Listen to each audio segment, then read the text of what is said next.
আসসালামু আলাইকুম রহমতুল্লাহ বারাকাত। সম্মানিত দর্শক শ্রোতা ভাই এবং বোনেরা, আমি আপনাদের সামনে এখন পবিত্র কোরআনের 57 নম্বর সূরা আল হাদিদের কয়েকটি আয়াতের বাংলা তর্জমা পড়ে শোনাবো ইনশাআল্লাহ। এটি মদিনায় অবতীর্ণ সূরা। এর আয়াত সংখ্যা 29 এবং 4টা রুকু। শুনুন মহান আল্লাহ আমাদেরকে কি ইনফরমেশন দিচ্ছেন।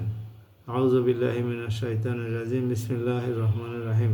আকাশমণ্ডলী ও পৃথিবীতে যা কিছু আছে তার সবই আল্লাহ তাআলার পবিত্রতা এবং মাহাত্ম্য ঘোষণা করেছে। তিনি মহাপরাক্রমশালী, প্রজ্ঞাময়। আসমানসমূহ ও জমিনের সার্বভৌমত্ব তাঁর জন্যেই। তিনি জীবন দান করেন, তিনি মৃত্যু ঘটান, তিনি সব কিছুর উপরে চূড়ান্ত ক্ষমতাবান। তিনি আদি, তিনি অন্ত, তিনি প্রকাশ্য, তিনি অপ্রকাশ্য এবং তিনি সর্ববিষয়ে সম্যক অবহিত। তিনি সেই মহান সত্তা যিনি 6 দিনে আসমানসমূহ ও জমিন সৃষ্টি করেছেন। অতঃপর তিনি তাঁর আরশে ভ্রমসিত হন। তিনি জানেন যা কিছু এ ভূমির ভেতরে প্রবেশ করে, আবার যা কিছু ভূমি থেকে বেরিয়ে আসে। আসমান থেকে যা অবতীর্ণ হয় তা যেমন তিনি জানেন, আবার আসমানের দিকে যা কিছু ওঠে তাও তিনি অবগত আছেন। তোমরা যেখানেই থাকো না কেন তিনি তোমাদের সাথেই আছেন। তোমরা যা কিছুই করো না কেন আল্লাহ তাআলা তার সব কিছুই দেখছেন। আসমানসমূহ ও জমিনের সার্বভৌমত্ব তাঁর জন্যে। প্রতিটি বিষয়কে আল্লাহ তাআলার দিকে ফিরিয়ে নেওয়া হবে। তিনি রাতকে মিশিয়ে দেন দিনের সাথে, আবার দিনকে মিশিয়ে দেন রাতের সাথে। তিনি মনের কোণে লুকিয়ে থাকা বিষয় সম্পর্কেও সম্যক অবগত রয়েছেন। সাদাকাল্লাহুল আলিয়ুল আজিম। সম্মানিত ভাই এবং বোনেরা, সূরা আল হাদিদের 1 থেকে 6 নম্বর পর্যন্ত আয়াতের বাংলা তর্জমা আমি আপনাদের কাছে শোনালাম।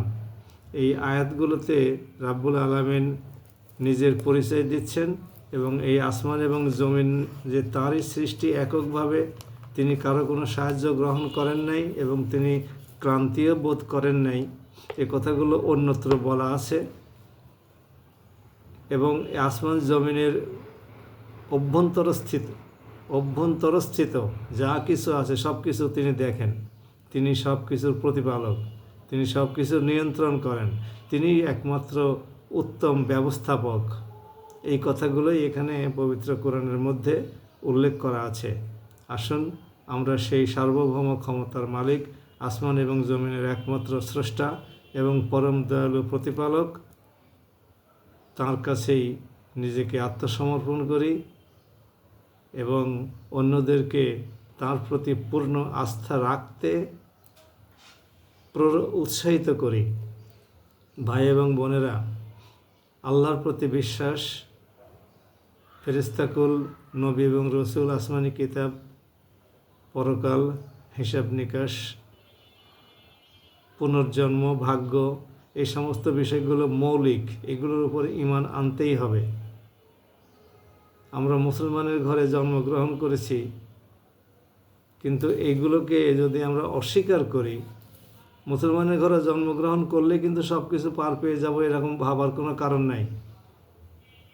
আমি আল্লাহর উপরে ঈমান এনেছি আর কাজ করব আল্লাহর দ্বীনের বিরুদ্ধে, রসুলকে নবী বলে বিশ্বাস করে রসুলের তরিকা অনুসরণ করব না, এ সমস্ত দিয়ে ঈমানের মজবুতি প্রমাণিত হয় না। আসুন আমরা এই বিশ্বাসে বলীয়ান হই এবং দয়াময় আল্লাহর কাছে এই প্রার্থনা করি যেন আমাদেরকে তাঁর প্রতি এবং তিনি যে সমস্ত বিষয়ের প্রতি ঈমান আনার নির্দেশ দিয়েছেন সেগুলোর প্রতি মজবুত ঈমান রাখতে পারি, শক্ত ঈমান রাখতে পারি এবং নিজের জীবনে বাস্তবায়ন করে সেগুলো প্রমাণ করতে পারি যে আমি প্রকৃতপক্ষেই খাঁটি ঈমানদার। তাহলেই পরকালীন স্থায়ী জীবনে মুক্তির সম্ভাবনা থাকতেও পারে। মনে রাখতে হবে এ জীবন একদিন শেষ হয়ে যাবে। আমি আপনি চাই আর না চাই এবং কোন সময় শেষ হয়ে যাবে সেটা আমি আপনি কেউই বলতে পারি না। সম্মানিত ভাই এবং বোনেরা, আমার এই ইউটিউব চ্যানেলটির নাম হলো ডক্টর আতাউরস অ্যানালিসিস। আপনারা মেহরবানি করে যদি সাবস্ক্রাইব করে রাখেন এবং পাশে থাকা বেল আইকনটি ক্লিক করে রাখেন, তাহলে আপনাদের কাছে আল্লাহর এই সমস্ত কালামগুলো পৌঁছে যাবে এবং আপনার বন্ধু মহলেও এগুলো পৌঁছে যাবে। সবাই ভালো থাকুন। আসসালামু আলাইকুম ওয়া রাহমাতুল্লাহি ওয়া বারাকাতুহু।